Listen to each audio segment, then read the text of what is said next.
Boa tarde, bom dia, boa noite, sei lá, meus irmãos, minhas irmãs da paróquia Nossa Senhora do Rosário do Lago Sul. Infelizmente, por causa do vírus, nós não poderemos estar juntos fisicamente amanhã e eu resolvi gravar a aula, né, pedindo que vocês tenham compreensão não só da situação, mas também dos meus limites. É a primeira vez que eu faço uma videoaula, né? E eu espero que vocês entendam que procurarei fazer o melhor, tá bom? Vamos rezar em nome do Pai, do Filho e do Espírito Santo. Amém. Vinde, Espírito Santo, enchei os corações dos vossos fiéis e acendei neles o fogo do vosso amor. Enviai o vosso Espírito e tudo será criado e renovareis a face da terra. Oremos, ó Deus, que instruíste os corações dos vossos fiéis, com a luz do Espírito Santo, fazei que apreciemos retamente todas as coisas, segundo o mesmo Espírito, e gozemos sempre da sua consolação. Por Cristo, Senhor nosso. Amém.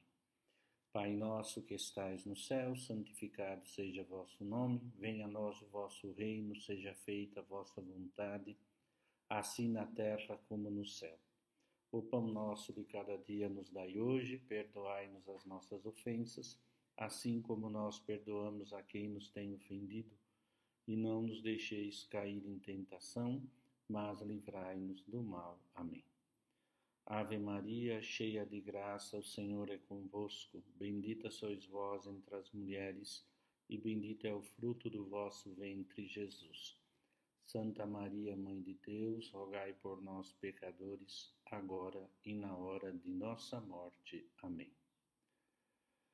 Santo anjo do Senhor, meu zeloso e guardador, se a ti me confiou a piedade divina, sempre me rege, me guarde, me governe, me ilumine. Amém. Então nós vamos hoje, a nossa terceira aula, nós vamos estudar sobre a encíclica a Redentoris Mater, que fala da mediação materna de Maria. A encíclica Redentoris Mater foi escrita no ano de 1987 para comemorar o ano mariano, instituído pelo Papa João Paulo II, que na minha tese eu cito alguns elementos que são muito importantes, não é? Para que nós possamos meditar. E assim diz, que a raiz profunda dessa encíclica está no Concílio Vaticano II.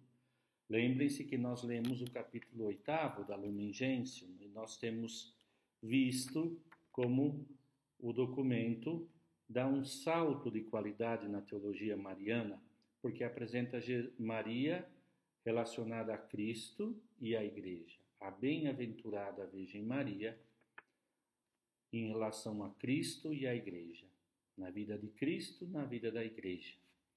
Hoje nós vamos meditar um pouco como a Redentoris Mater traça esse plano, aprofunda esse mistério, né? Então, também a Redentoris Mater não só celebra o ano mariano de 87 a 88, mas também é para comemorar o Sínodo Extraordinário dos Bispos para preparar os 20 anos do Concílio Vaticano II. E para preparar o ano jubilar, do ano 2000. Então, mais ou menos podemos dizer alguns elementos centrais para meditarmos, para aprofundarmos. Primeiro, Maria no mistério de Cristo e da Igreja. Maria no mistério de Cristo e da Igreja. Maria é a plena de graça e porque ela foi escolhida por Cristo para desempenhar uma missão. Melhor, foi escolhida por Deus Pai para realizar uma missão em favor do Filho, Jesus Cristo. Gerar Cristo, nosso Redentor, é aquela relação de Maria com Cristo que eu falava, cristotípica. Mas não só isso. Maria tem uma nova maternidade, como vocês se lembram, daquele pequeno pronunciamento de João Paulo II, que nem foi a público no Concílio Vaticano II. Por isso ela é a mãe de Deus também, na igreja que está a caminho. Ela é mãe de Cristo e mãe da igreja. Lá no Evangelho de João 19, eis, mulher, eis aqui o teu filho. Filho, aqui está a tua mãe. João representa a humanidade nova resgatada por Cristo, por isso que ela é a mãe da igreja que está a caminho. Gostaria que vocês lessem toda a encíclica, ela é muito linda, porque Maria é apresentada como a serva do Senhor, aquela que se insere na obra da redenção, sobretudo como uma mulher de fé, que se aprofunda no mistério de Deus. Maria conservava tudo no coração e o guardava. Essas coisas nós já fomos aprofundando, lembram-se, nas aulas na primeira, sobretudo na segunda, quando nós temos lido o capítulo 8º da Lumen Gentium, em relação a Maria, a Cristo e a Igreja, e agora nós vamos meditar a Redentores Mater, tá bom? Vamos ler juntos algumas coisas, porque o tempo não nos permite, e porque também nem todos estamos em condições de saúde para poder ficar muito tempo.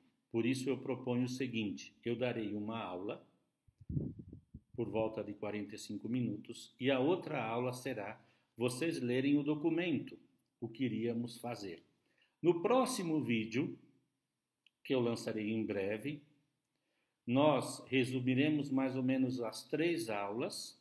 Eu entregarei via WhatsApp o material que seria não de amanhã, mas da outra quarta, que seria a conclusão do tema. E eu vou resumindo, vou apresentando para vocês o mistério de Cristo e da Igreja, e assim nós estamos possibilitados de falar desse mistério tão lindo, não é? Como eu dizia, Maria, qual o papel dela? O que seria uma nova afirmação dogmática sobre Maria? É necessário? É importante? Em que titulação? Qual o peso? Qual a dimensão? É uma dimensão enquanto que? Antropológica? Teológica? Ou as duas? Mas isso é para o outro tempo, tá? Então vamos ler. Começam ali no número 38, como eu havia pedido para vocês fazerem fotocópia ou salvar formato eletrônico.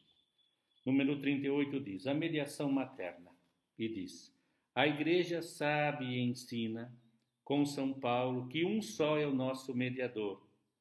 Não há senão um só Deus e um só homem, o mediador entre Deus e os homens, o homem Cristo Jesus, que se entregou a si mesmo como resgate por todos. A função maternal de Maria para com todos os homens de modo nenhum obscurece e diminui esta mediação de Cristo, mas manifesta qual é a sua eficácia. É uma mediação em Cristo, ou seja, mediação em Cristo. Por que manifesta a eficácia da única mediação de Cristo? Porque Maria se torna colaboradora. Deus quis, na história da salvação, que Maria colaborasse de um modo pleno à obra redentora do seu Filho. Diz que isso é obra do beneplácito, da bondade de Deus e dos méritos de Cristo, que escolheu Maria. E diz que Maria tem um influxo como mediadora. Mas como é essa mediação?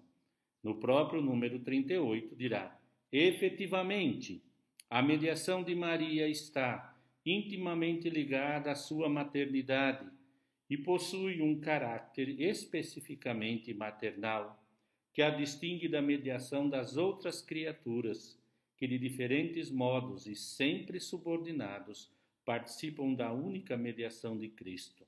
Também a mediação de Maria permanece subordinada. E nesse aspecto, o número 39 apresenta a base teológica bíblica dessa mediação. Sobre este ponto de vista, temos a necessidade de voltar mais uma vez à consideração do acontecimento fundamental da economia da salvação, ou seja, a encarnação do Verbo de Deus, no momento da encarnação. É significativo que Maria, reconhecendo nas palavras do mensageiro divino a vontade do Altíssimo e submetendo-se ao seu poder, diga: Eis a serva do Senhor, faça-se em mim segundo a tua palavra. O primeiro momento da submissão à única mediação entre Deus e os homens é a aceitação da maternidade por parte da Virgem de Nazaré. Eu não insistirei nunca de repetir que Maria dá um consentimento, faça-se em mim segundo a sua vontade. Eis aqui a escrava, a serva do Senhor. Depois, no próprio documento diz que Maria se torna mãe nutriz. Ela dá a vida por Cristo. O nutre, o educa, participa da sua vida plenamente, como cooperadora generosa de modo absolutamente singular. Isso está na Lumen Gentium que nós lemos e já estudamos no número 62. Depois,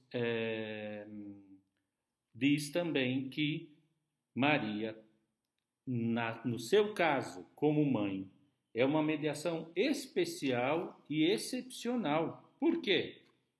Por que é especial? Porque Maria é a plena de graça, cheia de graça, né? Beatum, beatitudine, bem-aventurança, bem-aventurada és tu, Maria, porque é cheia de graça.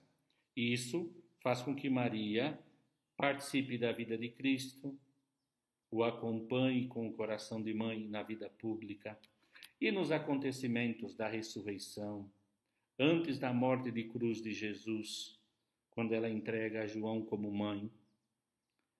Em Pentecostes, Maria sente-se chamada por Deus a continuar colaborando na obra da Redentora. E a sua presença perdura sem nenhuma interrupção. E diz assim também, continuando lá, o número 41, se vocês lerem, nós vimos o 40, né? O 40 completa o 39. O 39 fecha na questão. Qual questão? Encarnação. Depois o 40, ressurreição, Pentecostes. E como fechamento da encarnação, cruz, ressurreição e ascensão.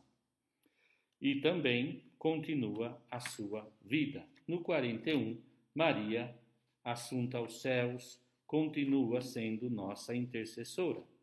Lá no número 41, a verdade da assunção de Maria aos céus, definida por Pio XII, é reafirmada pelo Vaticano, que exprime a fé da Igreja nesses termos. Finalmente, a Virgem Imaculada, preservada e imune de toda mancha do pecado original, terminado o curso da sua vida terrestre, foi assunta, assumida a glória do celeste em corpo e alma, pelo Senhor como Rainha do Universo,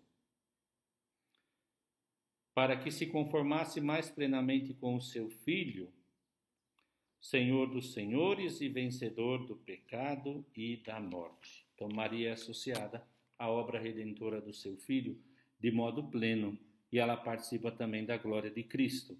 Lembrem-se aquilo que eu sempre digo, na Mariologia, tudo o que aconteceu antes com Maria não é um privilégio fechado. Deus quer realizar em nós. Nós desejamos a ressurreição da carne, desejamos participar da vida eterna. Não é mesmo? Sim, então vamos continuar a nossa meditação. Depois, no número 42, Maria, na vida da igreja e de cada cristão, contempla explicar melhor o mistério da Maria, serva do Senhor. A mediação materna se dá de Maria como mãe, que serve a Deus, e, servindo a Deus, serve também o próximo.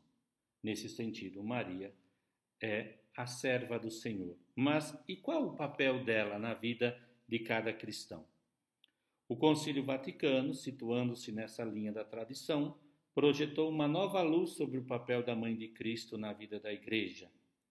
Maria, pelo dom da maternidade divina, que a une com seu Filho Redentor, e ainda pelas suas graças e funções singulares, encontra-se eternamente unida à Igreja.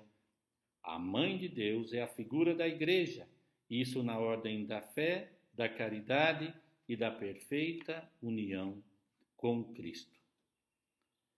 E aí volta, nesse mesmo número 42, dizer: Maria acreditou que se cumpriram aquelas coisas que lhe tinham sido ditas da parte do Senhor. Como virgem, acreditou que concebera e daria à luz a um filho santo, ao qual corresponde o nome de Filho de Deus, Deus que salva. Por esses motivos, Maria é com razão honrada pela Igreja, com um culto especial, já desde os tempos mais antigos. A Santíssima Virgem é venerada com o título de Mãe de Deus e sobre a sua proteção acolhe os fiéis que a imploram em todos os perigos e necessidades. Nesse sentido, nesse momento do coronavírus, dessa insegurança, dessa instabilidade mundial, nós pedimos que Maria nos ajude, nos ilumine a fazermos o melhor, confiando que Deus é tão bom que do mal tira o bem, mas que ela interceda por nós. Por isso, ela é honrada com um culto especial. A Igreja sempre reconheceu em Maria a Mãe de Cristo e a louva por isso, porque sendo Imaculada Conceição, pela bondade de Deus, pelos méritos de Cristo preservada sem a mancha do pecado original, participa também, coopera, trabalha com Cristo para a salvação nossa, ou seja, de toda a humanidade. O número 43 diz: a Igreja torna-se mãe pela fiel recepção da palavra de Deus, como Maria, que foi a primeira a acreditar, acolhendo a palavra de Deus que lhe foi revelada na Anunciação, e a ela permanecendo fiel em todas as provações até a cruz. Assim também a Igreja se torna mãe, quando acolhendo com fidelidade a palavra de Deus, pela pregação e pelo batismo, gera para uma vida nova e imortal os filhos concebidos por obra do Espírito Santo e nascidos de Deus.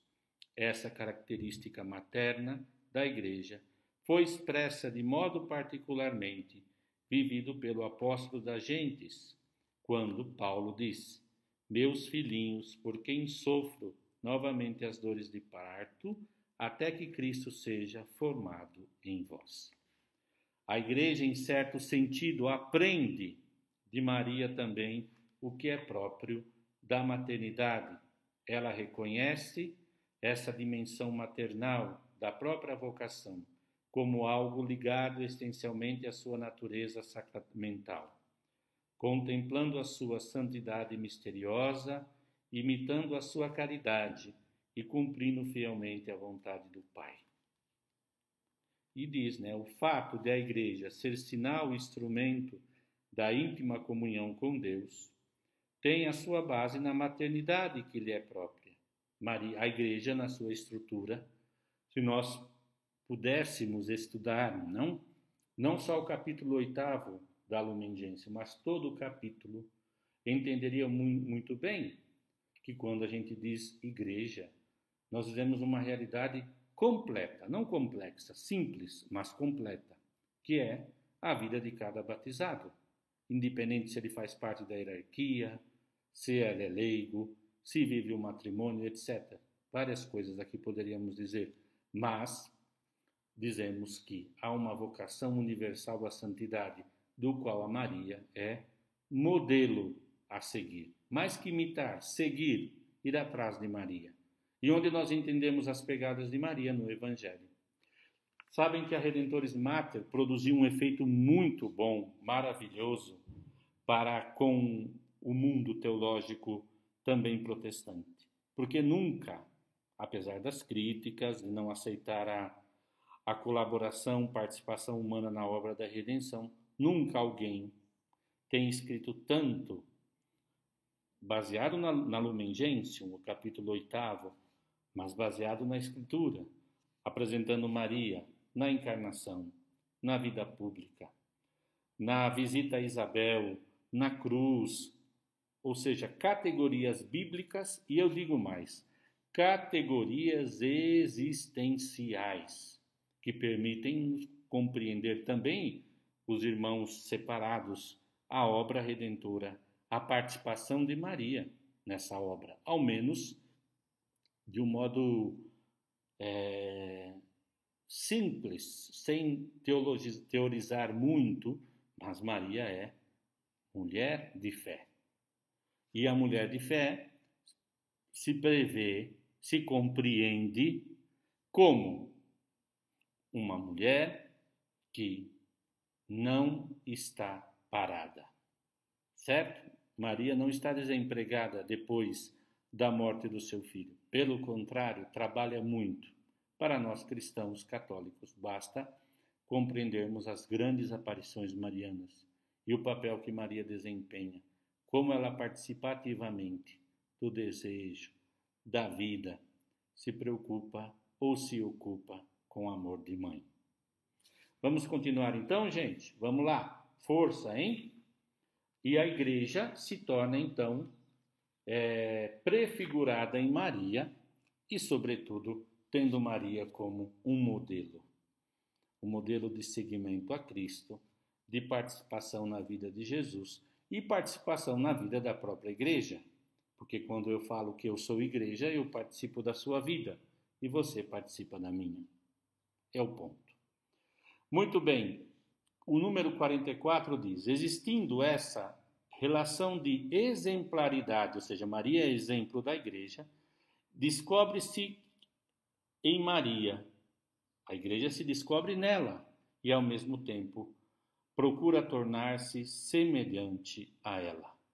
E lá diz o final do 44, por isso cooperou, como ensina o Concílio Vaticano II, como amor de mãe. Descobre-se aqui o valor real das palavras de Jesus na hora da cruz. A sua mulher, mãe, mulher, eis o teu filho, e ao discípulo, eis a tua mãe. Interessante nesse texto, nós já temos falado, mas que Maria não diz assim, Jesus não diz mamãe, não diz a senhora, usa mulher. Mulher é Eva, a mãe dos viventes, a nova Eva, a nova mulher, a nova mãe, que tem uma outra concepção da vida, uma outra preocupação, que não é senão cuidar do seu filho e dos seus irmãos, porque nós somos filhos no Filho nosso Senhor, Jesus Cristo. Isso tudo para que nós possamos fazer uma teologia muito bem baseada e estruturada. Depois, no número 45, diz que a maternidade de Maria envolve toda a sua pessoa, de mãe com o filho e do filho com a mãe. E também na ordem da graça, envolve a humanidade. Maria recebe, eis aí o teu filho. Quem é esse filho? É a humanidade. E a igreja se preocupa com a humanidade. Essa é a situação. Agora, o Redentor confia Maria a João, na medida em que confia João a Maria, aos pés da cruz, teve o início aquela especial entrega do homem à mãe de Cristo. Um ponto a se meditar, a se compreender, e diz que, então, a humanidade, na figura de João, exemplarmente, tem uma relação filial, entregar-se de filho à mãe, que teve início em Cristo, da qual a presença de Maria lhe foi importante, não só por ser mãe biológica, mas que tem uma realidade que insere toda a vida, mas também uma relação de uma orientação, diz aqui, para quem? Para a humanidade na figura de João. Olha só, Maria orientou toda a sua vida a Cristo, recebe João como filho, recebe a humanidade como filha. Agora a relação também da humanidade, do homem, da mulher que crê primeiramente, como escolhendo, acolhendo o dom da fé, se torna também uma relação filial com Maria. E aqui diz também que Jesus é o caminho, a verdade e a vida. E essa relação inicia com Cristo porque lá nas bodas de Caná, que já foi muito bem estudado na primeira parte do documento, Maria diz: fazei tudo o que ele vos disser. A mediação de Maria, sua intercessão, também é uma mediação indicativa de obedecer a Maria, que obedece a Deus. E obedecer a Deus significa profundamente deixar-se tocar. E obedecer significa seguir. Já digo sempre, a palavra obediência vem do latim ab audire. Audire é o aparelho auditivo, escutar. Escuta, Israel, Shema. O Senhor nosso Deus é o único Deus. Por isso, amarás o Senhor teu Deus, não? Com todo o teu coração, com toda a tua alma e com todo o teu entendimento. E no número 47, se Maria é mãe de Cristo, ela então é também mãe da igreja, por todos esses elementos essenciais que nós temos estudado neste, não digo uma leitura, mas um esquema técnico, ou seja, um instrumento para que vocês possam depois ler, meditar e fazer uma experiência profunda de Maria e de Deus, consequentemente, através desse documento tão lindo. Durante o concílio, o Papa Paulo VI afirmou solenemente que Maria é mãe da igreja, isto é, mãe de todo o povo cristão, tanto dos fiéis como dos pastores. Mais tarde, em 68, na profissão de fé, conhecida com o nome de Credo do Povo de Deus, repetiu essa afirmação de forma ainda mais compromissiva, usando as palavras: nós acreditamos que a Santíssima Mãe de Deus, Nova Eva, Mãe da Igreja, continua no céu a sua função maternal em relação aos membros de Cristo, cooperando no nascimento e desenvolvimento da vida nas almas dos remidos. E diz assim: Maria está presente na igreja como mãe de Cristo perdão. Sou um marinheiro da primeira viagem, né? Pequenino ainda, para compreender essas coisas de gravações, tá? Maria está presente na igreja como a mãe de Cristo e, ao mesmo tempo, como a mãe que o próprio Filho, no mistério da redenção, deu ao homem, na pessoa do apóstolo São João.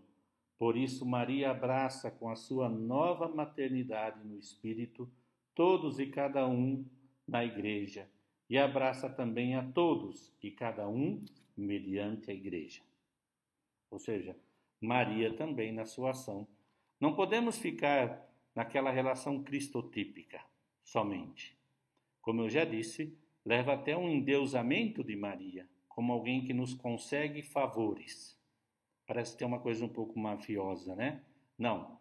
Maria nos dá grande favor, a grande graça que é Cristo, e nos dá graças particulares para vivermos essa filiação divina em Jesus Cristo. Graças a esse vínculo especial que une a Mãe de Cristo à Igreja, esclarece melhor o mistério daquela mulher que desde os primeiros capítulos, do livro do Gênesis, acompanha a revelação do desígnio salvífico de Deus em relação à humanidade. Por conseguinte, a Igreja mantém em toda a sua vida uma ligação com a Mãe de Deus que abraça o mistério salvífico, o passado, o presente e o futuro, e venera como mãe espiritual da humanidade e advogada na ordem da graça. Eu só repito aqui: mãe espiritual da humanidade e advogada na ordem da graça. Então, olha só, nós temos aqui em 30 minutinhos lido de en passant, claro, o que eu espero que vocês façam. Gastem aí uns minutinhos a mais para ler. Mais ou menos do número aqui 38 ao 47, que acho que foi o que nós pedimos para fazer cópia. Senão vocês encontram em formato eletrônico de boa, para que possamos ter uma visão de conjunto, tá certo? E agora eu quero afixar alguns elementos do que nós temos estudado da Redemptoris Mater, tá bom? Se vocês me permitem, vou resumir, porque sempre resumindo nos permite uma visão de conjunto, sim. A primeira coisa, Maria exerce uma mediação unida a Cristo. Não é uma mediação participada. Significa que Maria colabora na obra redentora de Cristo de um modo especial, único e irrepetível como mãe. Por isso, a sua maternidade é dupla, porque ela participa na vida de cada cristão, como mãe na ordem da graça. Esses pontos são muito essenciais e eu penso que esses elementos nos ajudam muitíssimo a voltar ao centro da mediação materna.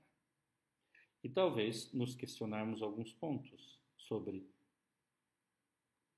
a visão que nós temos da mulher enquanto gênero, o papel da mulher na humanidade e que elementos podemos extrair daí. Mas eu pensava em alguns elementos e do que nós estamos vivendo nesse tempo do coronavírus, essas coisas difíceis. Aqui temos um ponto que eu não pedi para vocês lerem, mas vocês podem ler, que é o final desse tema, que fala o sentido do ano mariano. Vou ler aqui. E eu acho que esse tempo precisamos meditar sobre isso. O vínculo especial da humanidade com essa mãe foi precisamente o que me levou a proclamar na Igreja, no período que antecede a conclusão do segundo milênio do nascimento de Cristo, um ano mariano. Uma iniciativa semelhante a essa já se verificou no passado, quando o Papa Pio XII proclamou o ano de 1954 como ano mariano, para dar realce excepcional à santidade da Mãe de Cristo, expressa nos mistérios da Imaculada Conceição, definida exatamente um século antes da sua ascensão aos céus. Segundo, e da sua ascensão ao céu, antes, me desculpem, da declaração do dogma. Segundo a linha do Concílio Vaticano II, anima-me o desejo de pôr em relevo a presença especial da Mãe de Deus no mistério de Cristo e da sua Igreja. Essa é uma dimensão fundamental que dimana da Mariologia do Concílio, de cujo encerramento já nos separam mais de 20 anos.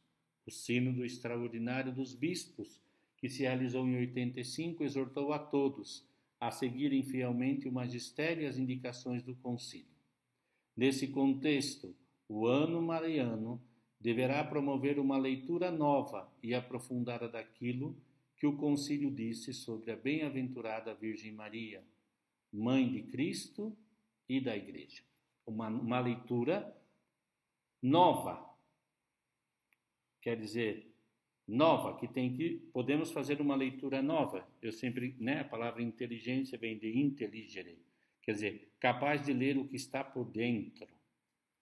E nós podemos fazer muitas leituras. Hoje, graças a Deus, muitas pessoas, especialistas, quando falam de um tema, dizem, vamos fazer uma leitura. Quer dizer, vamos procurar ler, vamos rever. E aqui diz aprofundada, não é?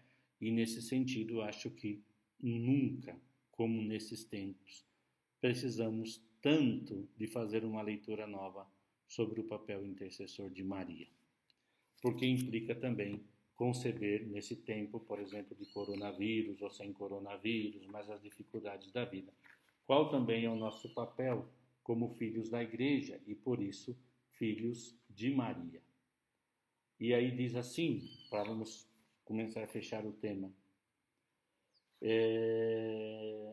Assim, por meio deste ano mariano, a igreja é chamada não só a recordar tudo que no seu passado testemunha a especial cooperação materna da Mãe de Deus na obra da salvação em Cristo, mas também preparar para o futuro, na parte que lhes toca, os caminhos dessa cooperação salvífica, dado que com o final do segundo milênio cristão se abre como uma nova perspectiva. É impressionante que no coração de João Paulo II havia uma esperança muito grande que o Concílio Vaticano II fosse aplicado e que o início do novo milênio fosse um tempo de aprofundar melhor, aprofundar mais e mais e mais o papel da Igreja como participante da obra redentora de Cristo. E, segundo o Papa, o foco é contemplar Maria como figura, exemplo desta mesma Igreja. E diz assim: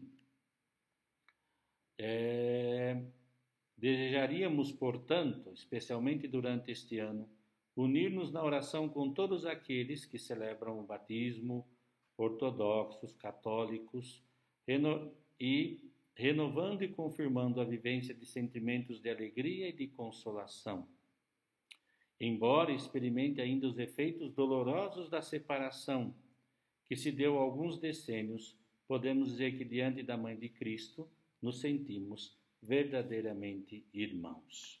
Ao anunciar o ano de Maria, eu precisava ainda que o seu encerramento será no ano seguinte, na solenidade da Assunção de Nossa Senhora aos céus, querendo realçar o sinal grandioso no céu de que fala o Apocalipse. Desse modo, queremos também pôr em prática a exortação do concílio, que olha para Maria como sinal de esperança segura e de consolação para o peregrino povo de Deus. E essa exortação foi expressa pelo concílio com as seguintes palavras: dirijam todos os fiéis súplicas instantes à Mãe de Deus e Mãe dos homens, para que ela, que assistiu com suas orações ao começo da Igreja, lá em Pentecoste, também agora no céu, exaltada acima de todos os bem-aventurados e dos anjos, interceda junto de seu Filho na comunhão de todos os santos, até que todas as famílias dos povos, quer as que ostentam o nome de cristão, quer as que ignoram ainda o seu Salvador, se reúnam felizmente em paz e concórdia no único povo de Deus. Então, está aqui. Resumindo, nós estudamos o pensamento do Papa, desde antes de ser Papa, Bispo, sobre o papel de Maria. A dupla maternidade, Maria, mãe da Igreja, mãe de Cristo, por ser mãe de Cristo, e por ser mãe de Cristo é mãe da Igreja. E temos visto agora na Redemptoris Mater como todos esses elementos estão inseridos na vida de Maria em relação à Igreja, e a Igreja tem uma missão de levar o ser humano a Cristo. Por isso, esses elementos são tão importantes. Podemos então falar que Maria é mãe de Cristo, enquanto ela gera, dá luz, cuida de Cristo e também cuida e gera a Igreja no amor, com uma função de maternidade espiritual. Para resumir, então, fica esta mensagem de esperança também para o nosso tempo, né?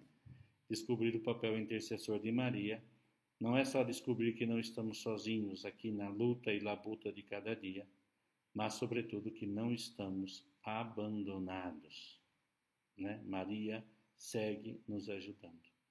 E vamos rezar a ela que nos ajude também nesses tempos difíceis. Eu espero, então, que tenha ajudado essa aula. Peço desculpas, como eu disse, é a primeira vez que eu gravo uma aula, né? Só aqui. E espero que vocês possam estudar o documento. Todas as dúvidas, considerações, vocês podem deixar no nosso grupo do WhatsApp, não é? Para que nós possamos, depois, eu posso, na próxima aula que gravarei, falar sobre esses temas. Então, amanhã, dia 18, amanhã, dia 18, teríamos essa terceira aula, que será a videoaula. E para o dia 25, eu também gravarei uma outra aula. Mas espero que vocês possam ouvir, ver, estudar documento, escutar, ver a videoaula e depois me fazer as perguntas, se for oportuno. De todas as formas, já amanhã vou preparar a aula do dia 25 e os documentos ou os textos enviarei por vocês via WhatsApp, para que vocês possam ler também, estudarem, e depois nós vamos trabalhar esses elementos, tá bom? Algumas palavras que eu quero que vocês não se esqueçam. Mediação materna, seja em ordem a Cristo, seja em ordem à Igreja e à humanidade, uma maternidade espiritual, portanto, e uma mediação participada, uma colaboração, a única suprema mediação de Cristo, mas mediação porque é participação, como colaboradora. Sobre esses temas, apresentarei a próxima aula, sintetizarei alguns elementos para que nós possamos dar alguma contribuição, por menor que possa ser, à compreensão profunda do que significa, talvez, um novo dogma mariano, o que significa corredenção em Maria, né? Que não fira o trabalho ecumênico da igreja, etc. e tal, mas que nos ajude muito, muito, muito, muito na nossa vida cristã, em comunhão, para que possamos descobrir, através de Maria, o quanto Deus nos ama e cuida de nós. Eu vou pedir agora que vocês rezem comigo, né, pedindo que o Senhor nos ajude por todas as pessoas que mais sofrem com esse vírus, a situação do mundo, né, as questões mais urgentes, colocar tudo nas mãos de Nossa Senhora. Salve, Rainha, Mãe de misericórdia, vida e doçura, esperança nossa salve. A vós bradamos, degredados, filhos de Eva, a vós suspiramos, gemendo e chorando nesse vale de lágrimas. Eia, pois, advogada nossa, esses vossos olhos misericordiosos a nós volvei, e depois desse desterro, mostrai-nos Jesus, bendito é o fruto do vosso ventre. Ó clemente, ó piedosa, ó doce, ó sempre Virgem Maria. Rogai por nós, Santa Mãe de Deus, para que sejamos dignos das promessas de Cristo. Amém. Santo anjo do Senhor, meu zeloso e guardador, se a ti me confiou, a piedade divina sempre me rege, me guarde, me governe, me ilumine. Amém. Ó Maria concebida sem pecado, rogai por nós que recorremos a vós. E abençoe-vos o Deus Todo-Poderoso, Pai, Filho e Espírito Santo. Paz e bem.